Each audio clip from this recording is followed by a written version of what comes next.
Bueno, Julio, recapitulemos. Desde la ciencia, ¿cabe hablar de razas humanas? No. No. No. No. Ya, entonces la conclusión lógica es que... No existe racismo porque no existen razas humanas. Y eso es todo.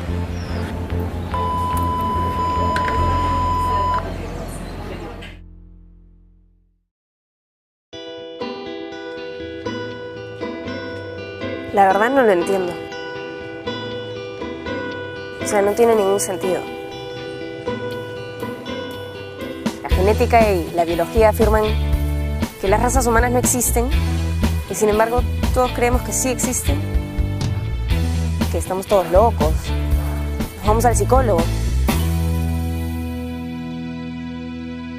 ¿Qué pasa? Parte de los procesos psicológicos, o sea, desde una perspectiva psicológica, lo que la gente tiende a hacer es segmentar el mundo social en unidades de información que sean comprensibles. Entonces, en función a qué segmentamos a personas o grupos de personas, en base a sus atributos físicos, que pueden ser el color de piel, algunos aspectos como el tipo de pelo, que tengan color de ojos, etcétera, etcétera.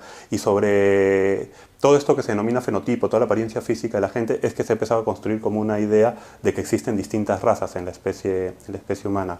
Pero básicamente es como un procesamiento de información que ayuda a organizar a las personas el mundo social. ¿Y esto es universal? Es un proceso universal. Estamos programados como especie para procesar información de esta forma.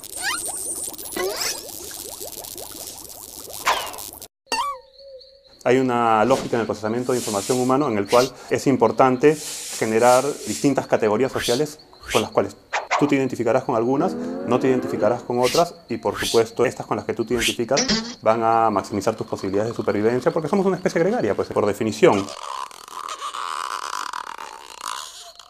La pertenencia a distintos grupos garantiza tu supervivencia, pero esto hace que tú entres en rivalidad por recursos, en un medio ambiente que tiene recursos limitados y que esto suponga las bases del conflicto, las bases de las evaluaciones negativas de otros grupos, etcétera, etcétera. Entonces es casi un proceso natural.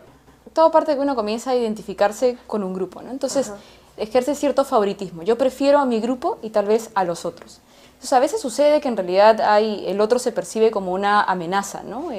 Por cualquier cosa, recursos, dinero, poder, estatus. Mi estrategia, digamos, para poder darle coherencia a esta competición es tal vez crear ciertas creencias con respecto a los otros que no sean favorables. Y por supuesto siempre favoreciendo a mi grupo y creyendo que mi grupo es mejor que el otro.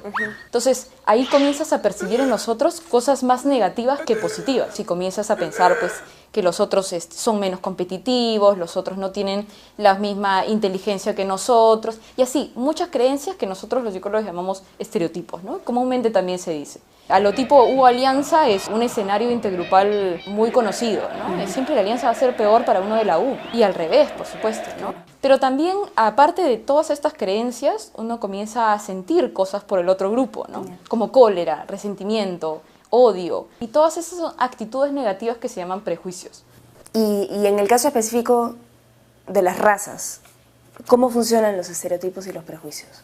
Nosotros pensamos que los negros o los blancos o los indios son de determinadas formas y les atribuimos una serie de características que se asocian a aspectos biológicos, es decir, que son innatos en ellos y que son muy representativos de ellos.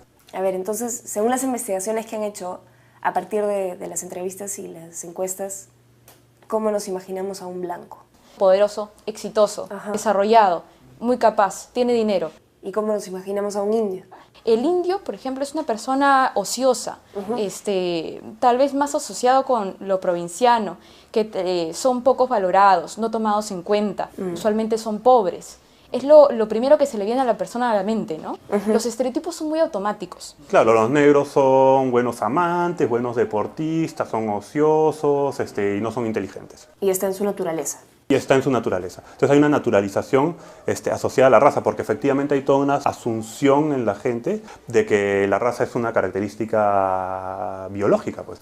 Cuando la raza objetivamente, como la trabajamos en ciencias sociales o en ciencias del comportamiento, es una construcción social. Si las razas humanas son solo una construcción mental, ¿qué significa entonces la palabra racismo? Bueno, ya la típica, ¿no? Ir a un diccionario. A ver, ¿qué dice pues el de la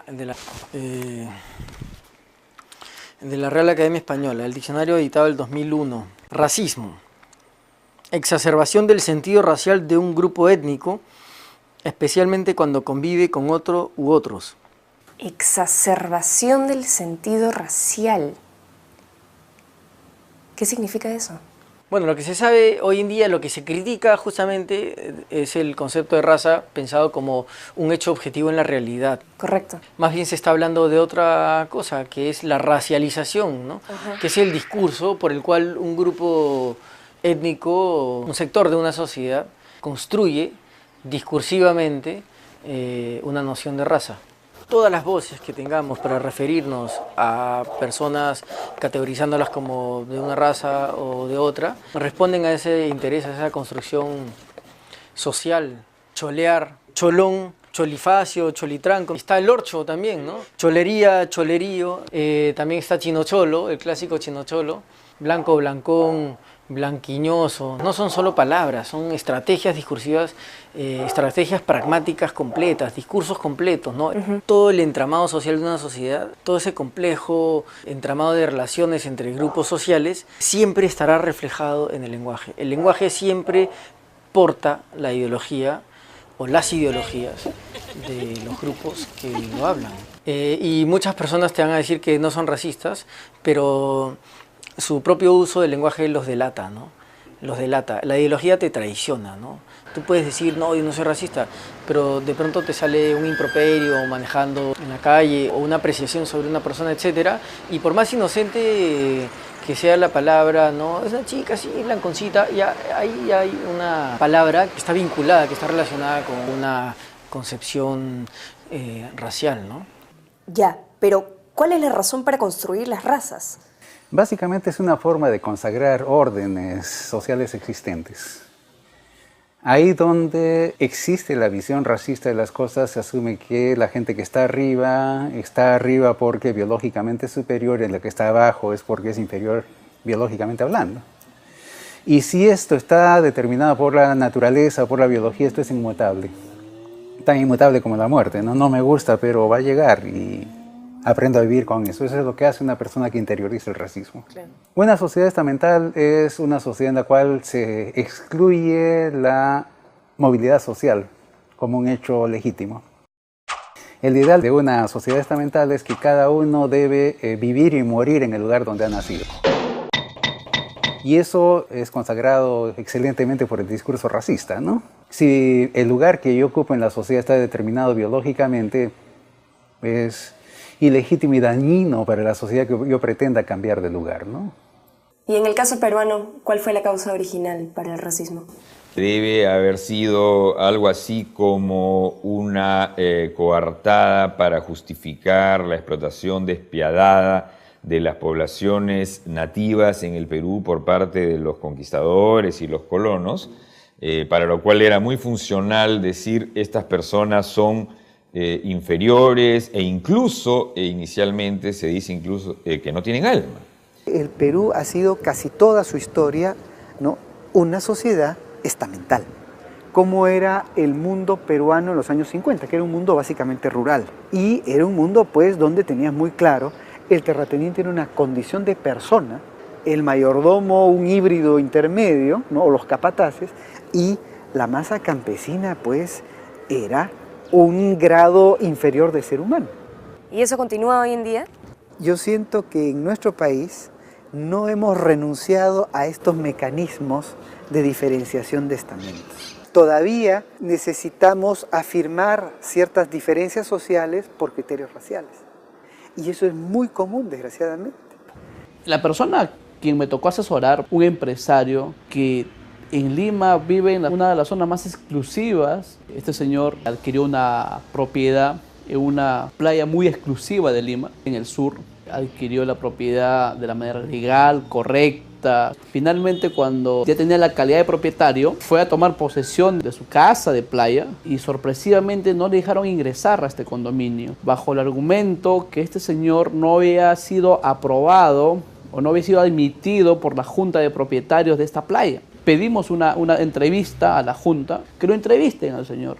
Bueno, lo entrevistaron a la persona y le dijeron, te vamos a responder en 5 días. Pasaron 20 días, nunca le respondieron. Pasaron un mes, nunca le respondieron. Nos podemos pensar, ¿qué pasa? ¿Por qué no responden? ¿Qué sucede? ¿Cuál es el problema acá? Analizando la situación real y concreta de este caso, nos damos la sorpresa de que no es tanto el nivel económico, no es tanto el nivel cultural, sino es tanto el nivel racial, porque mi cliente es una persona provinciana que tal vez no puede hablar de la manera correcta el castellano, pero con mucho nivel de educación, con mucho nivel cultural, tal vez con mucho más dinero de las personas que tienen una propiedad en ese condominio, pero eso no importó para esto. Hicimos las acciones legales correspondientes, pusimos una acción de amparo, pusimos una medida cautelar y el juez ordenó que se ingrese a la playa, que se ingrese a su propiedad. Lo que nosotros nos consideramos correcto es que una persona pues sea calificada por sus rasgos de origen, sus rasgos raciales. Un indicador para mí de ver cómo no renunciamos a este estilo, digamos, todavía estamental, es cómo convivimos en nuestras casas. ¿Por qué necesitamos que una persona que haga labores de servicio doméstico viva en nuestra casa? Porque que viva dentro implica una convivencia familiar. Ahora, ¿cómo se establece esa convivencia familiar? ¿Se establece en términos de igualdad? La señora simplemente se dedicaba a gritarme, ¿no? Me decía que yo era inútil, que venía de provincias, que sí, que no más servía para eso, para atender, que no servía para otras cosas. Me decía, eres una bruta, no tarada. Pero ella gritaba, pues, ¿no? Entonces yo le dije pues que iba a renunciar. Entonces, incluso me dijo que si es que yo me iba de su casa, me iba a denunciar por ladrona, por robarle cosas y todo, y tanto así, ¿no? Si tú te das cuenta y sales en los parques o en las tiendas comerciales, tú nunca encuentras una empleada del hogar que esté al lado de su patrona de una manera cómoda. Todas andan con la cabeza agachada y la mirada hacia abajo. Muy pocas son las personas que anden erguidas, firmes de lo que son. Y eso es a raíz de la actitud que tiene el empleador a tu lado. Porque si el empleador te da confianza de ser quien eres, tú andas con él de igual a igual. No, claro, siempre manteniendo el respeto, que ellos son los jefes, que como en todo trabajo hay, ¿no? Porque el jefe es jefe y el subalterno es subalterno. Pero si aparte de ser tú, que tienes un cargo menos, la otra persona te hace sentir inferior, y eso es una cosa muy distinta. Una cosa es trabajar para alguien y otra cosa que si alguien te haga sentir inferior. El racismo se va amoldando, se va infiltrando y lo podemos comprobar en los intercambios a diario en las calles de la ciudad, desde los insultos hasta el trato en los locales. Una vez no me dejaron entrar a una discoteca, iba a entrar a Gótica del Arcomar, a un concierto, y no me dejaron entrar. ¿Y cuál fue la explicación? Simplemente que se reservaban el derecho, que era una fiesta privada y que no era admitido cualquier sujeto que no esté vinculado al ámbito, ¿no?, de esa sociedad. Por el simple hecho de tener un color más oscuro, ¿no?, o ser un poco más negro, ya de hecho que sí te dan con palo, como se puede decir, ¿no? ¿Son bastante frecuentes estos casos? Por ejemplo, ¿no?, hemos sancionado hace poco, incluso en una segunda oportunidad, a una discoteca, Café del Mar, porque evidenciaba este tipo de prácticas. En la primera oportunidad hicimos nosotros un operativo consistente en 2 grupos de personas, 2 parejas. La primera pareja, con rasgos mestizos, que intentó ingresar a este local.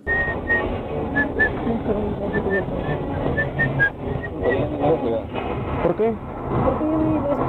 Le negaron el acceso. Supuestamente había una fiesta privada, pues solamente con una carta de invitación podías ingresar. La segunda pareja, con rasgos blancos, caucásicos, intenta ingresar también y sí la dejan entrar sin ningún tipo de restricción. Entonces, objetivamente ahí se veía de que no había ese tipo de invitación ni fiesta privada para que se le restringiera el acceso a este local. Se le inició todo el procedimiento y no pudieron acreditar que se hubiera habido algún tema objetivo por el cual se le hubiera denegado el acceso al establecimiento. Simplemente dijeron, para poder camuflar el hecho de no dejarlo entrar, dijeron que había una fiesta privada. ¿Y por qué estas empresas discriminan? ¿Cuál es su lógica? Un poco las empresas buscan segmentar el mercado, ¿no? Creen de que esa segmentación les permite dirigirse a un público determinado. O sea, que si yo defino que mi público va a ser el nivel socioeconómico A, entonces solamente se va a poder acceder a mis servicios. Y por eso estoy facultado para poder restringir al resto de personas a no acceder a estos servicios. Permitir ese tipo de conductas justamente restringe que esos consumidores, en ejercicio válido de sus derechos, puedan acceder a estos bienes y servicios. Entonces, para nosotros, eso contradice justamente el derecho fundamental que es de la persona que está reconocido en la Constitución, el no ser discriminado. Y una vez demostrada la discriminación, ¿qué pasó? En el caso de Café del Mar se le ordenaron dos cosas: que permitan el ingreso y restrito de las personas, de cualquier consumidor, salvo que haya una razón objetiva y justificada, y también se le ordenó, en este caso de Café del Mar, el cierre temporal del establecimiento.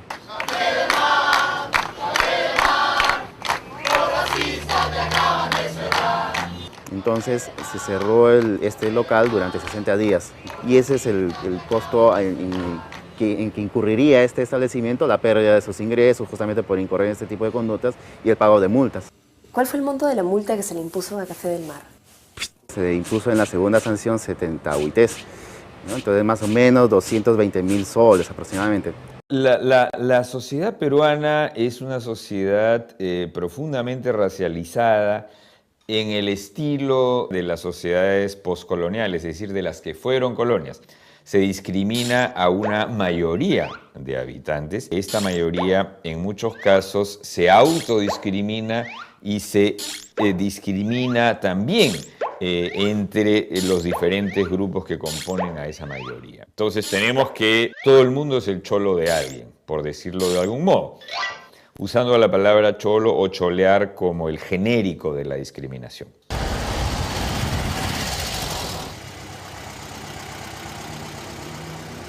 Agustín, ¿qué es cholear?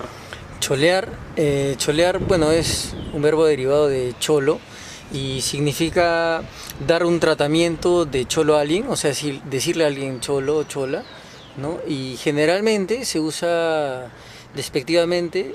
Pero también puede haber que, por ejemplo, una pareja de esposos se cholean con cariño, ¿no? Y es decir, uno le dice al otro chola, ¿no? Cholo. Entonces puede significar, yo creo, cholear las dos cosas. Generalmente en la sociedad peruana, como sabes, el uso es peyorativo, ¿no? En todas las sociedades la gente se ubica, pero no en todas las sociedades la gente se ubica para ver quién cholea a quién. Ese es el punto que nos diferencia a las sociedades racistas. Por supuesto que la peruana no es la única, pero sí lo somos en un grado que quizás está mucho más infiltrado que otras. Existe ese tema muy fuerte. Yo desde niña lo paso este hecho. ¿Recuerda usted un episodio reciente en el que haya sido discriminada por sus rasgos físicos? Mi hija ha tenido su bebito hace 4 meses. Iba pues al hospital tempranito a visitarle, ¿no? Hacen pasar a mucha gente, señoras bien pintadas, señores que están pasando con su corbata y todo, y a nosotros nos tenía parados ahí. Y no, señora, usted tiene que darse la vuelta por el otro lado, por aquí no se pasa, me dice. Y yo le digo, pero señor, están pasando los señores, ¿por qué a nosotros no nos dejas pasar? No, ustedes no pueden pasar por acá. Y el señor no sabía que yo era congresista. Claro. Y llamo al director, le digo, señor director, no me dejan entrar. ¿Y por qué puerta está usted? Estoy por la puerta de emergencia y a mí el avión me va a dejar. Necesito ver a mi hija. Y el director tenía que venir hasta la puerta para que yo pase. ¿Esto en un hospital privado? Es en el hospital del Cusco, no es el hospital del Estado. Imagínense cuando nuestras hermanas y hermanos del campo bajan a la ciudad, cuando ellos tienen que acudir a una justicia, cuando ellos tienen que acudir a una salud, cuando ellos tienen que acudir a la educación. Imagínense la calidad de discriminación que tenemos en el país. El paradigma racista está, por así decirlo, desacreditado, ¿no? Muy poca gente se atreve a defenderlo públicamente, pero en la práctica cotidiana vemos que es refrendado una y otra vez. Toda aquel persona que unas características físicas se vuelve sospechosa. Policías o guardias de seguridad que piden papeles simplemente a personas que no tienen problema de acción, simplemente por rasgos físicos. están importados, ¿ya? Están importados, ya. Eran el terror de Miraflores. La policía los llama los malditos del Larcomar. Varios meses hicieron de las suyas en pleno centro miraflorino, donde arrebataban bolsos, celulares y carteras para luego huir a bordo de motos.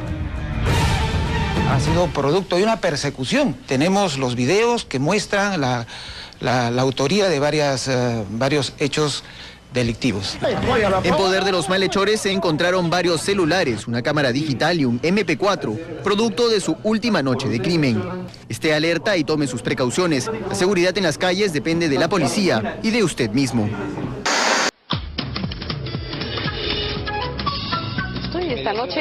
Estoy acá esta noche con 3 invitados que me están contando los detalles de su intervención y lo que me estoy enterando era peor de lo que sabía.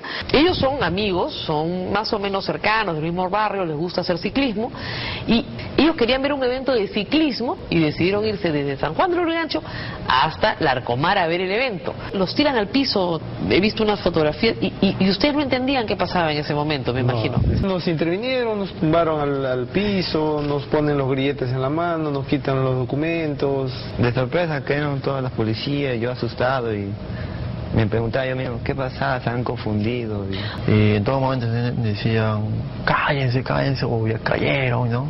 En el momento que nos traían a la comisaría, todo era maltrato. ¿Qué les decían?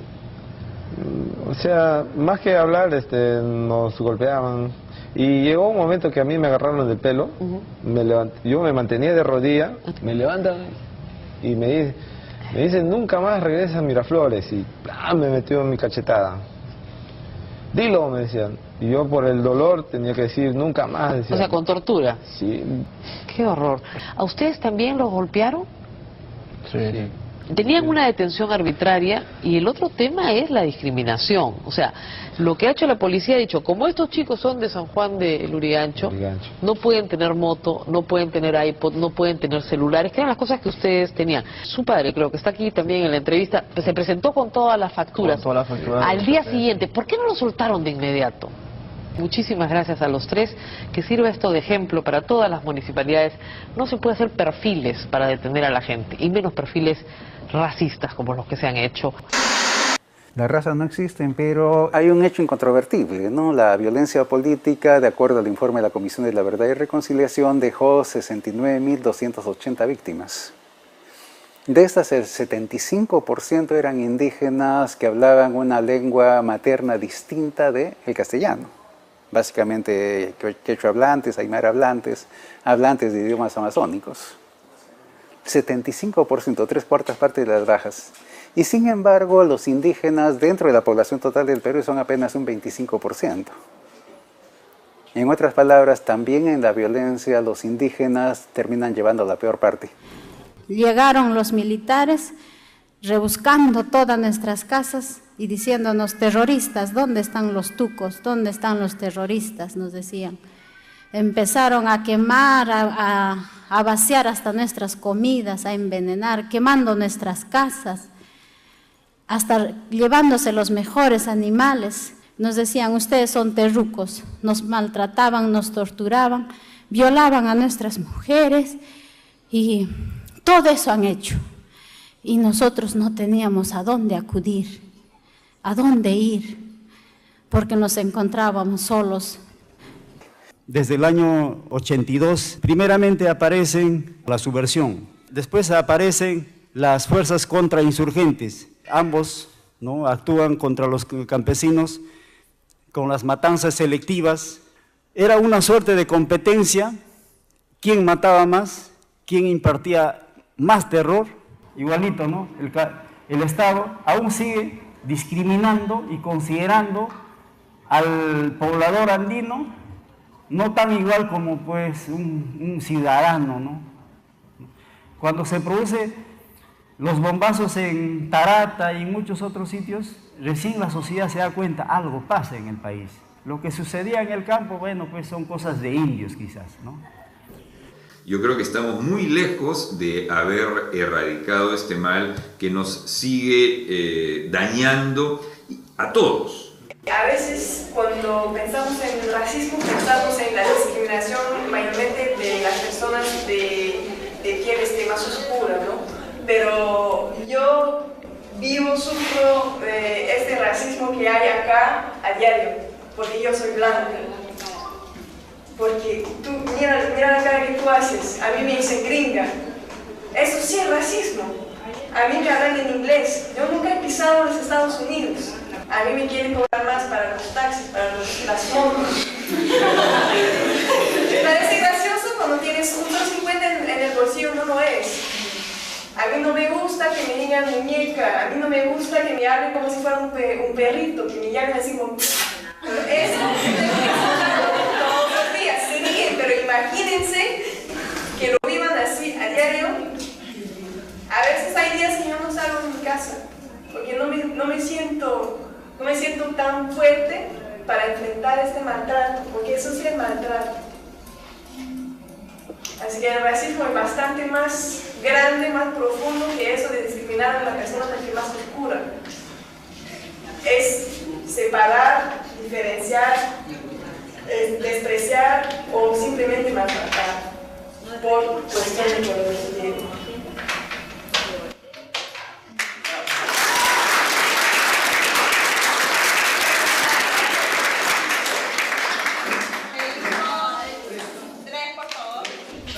Y entonces, María Nanda, ¿qué podemos concluir? Que en el Perú sí hay racismo, un montón de racismo. Y a estas alturas ya puedes definir qué es el racismo. Bueno, me parece que el racismo es básicamente tres cosas. Primero, es creer que existen las razas humanas y que hay razas humanas superiores e inferiores. Normalmente, esas supuestas razas coinciden con fenotipos, es decir, con apariencias físicas distintas. Pero no siempre. A veces basta que un grupo tenga una religión distinta o una cultura distinta para que se crea que ese grupo es una raza humana, como por ejemplo los judíos. Segundo, también es racismo creer que los miembros de una supuesta raza comparten características, cualidades o defectos simplemente porque pertenecen a esa raza. Y que esas características se transmiten de padres a hijos, biológicamente, de manera inmutable, invariable, hasta el infinito. Y tercero, a partir de todas estas creencias, discriminamos. Es decir, pasamos a tratar de distinta manera a las personas según pertenezcan a una supuesta raza o a otra. Algunas personas las tratamos bien, las consideramos más inteligentes, más aptas o lo que fuere. Y a otras las tratamos mal, las denigramos, les negamos oportunidades, creemos que son más tontos, más ignorantes, etc. Eso es todo.